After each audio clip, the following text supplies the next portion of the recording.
কি হাতটা থমকে গেল মনে হয়? থমকে যাওয়ারই কথা। ইনি ভারতের প্রধানমন্ত্রী নরেন্দ্র মোদী, যিনি আজকে যখন আমাদের মুখ্যমন্ত্রী শুভেন্দু অধিকারী মহাশয় শপথ গ্রহণ করেছিলেন, তখন তিনি সেই সভা থেকে সমস্ত পশ্চিমবঙ্গবাসীর কাছে নত মস্তকে প্রণাম করেছেন।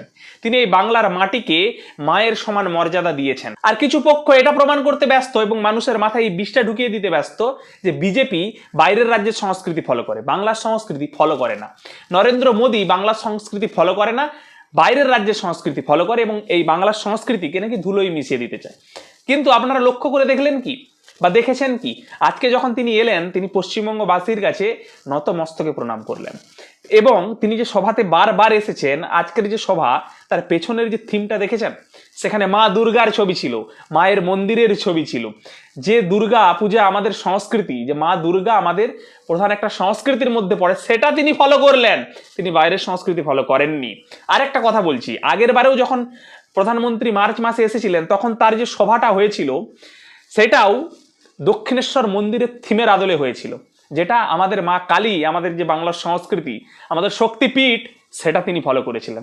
আর একটা কথা বলি, আরএসএস মানে রাষ্ট্রীয় স্বয়ংসেবক সংঘের মানুষদের কোনোদিনও নীতি আর আদর্শ এটা শেখাতে যাবেন না, আপনি ঠকে যাবেন।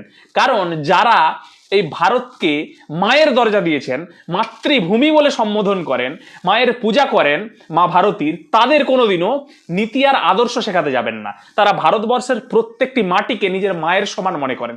তাহলে সেখানে এই সংস্কৃতি বিভেদের কথা, বাইরের সংস্কৃতি নিয়ে আসার কথাটা তাদের জন্য অনর্থক হয়ে যান। তাই রাষ্ট্রীয় স্বয়ংসেবক সংঘের যে কোনো সদস্যের কাছে এই কথাটা বলবেন না, এটা ছেলে মানুষই হয়ে যাবে। আরো একটা কথা বলি, এই যে ভারতীয় জনতা পার্টি, এই ভারতীয় জনতা পার্টি যে রূপটা আজকে এসেছে, সেটা এসেছে ভারতীয় জনসংঘ থেকে। সেটা তৈরি করেছিলেন একজন বাঙালি, শ্যামাপ্রসাদ মুখার্জি।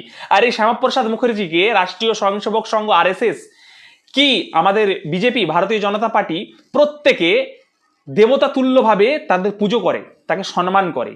তাই বাংলার যে সংস্কৃতি তিনি যদি মনে করতেন, তাহলে তাকে সম্মান করতেন না। কারণ এই ভারতীয় জনতা পার্টির সাথে বাংলার সংস্কৃতি ওতপ্রোতভাবে জড়িত এবং নরেন্দ্র মোদীজি বারংবার স্বামী বিবেকানন্দর অনুপ্রেরণায় যে অনুপ্রাণিত, সেটাও তিনি বারংবার বলেছেন। রামকৃষ্ণ মিশনে বহুবার তিনি এসেছেন, তিনি সেই সংস্কৃতি ফলো করেছেন। এলেই কালীঘাট বা দক্ষিণেশ্বরের মন্দির বা মা কালীর কাছে তিনি পুজো দিয়েছেন, গঙ্গাতে তিনি ঘুরেছেন।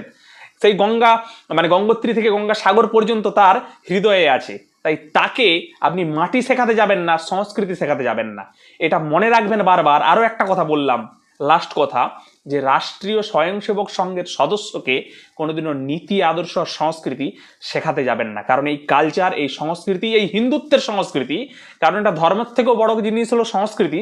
সেই সংস্কৃতির শুরুয়াত করেছিলেন, যারা শুরু করেছিলেন, তারাই হলো রাষ্ট্রীয়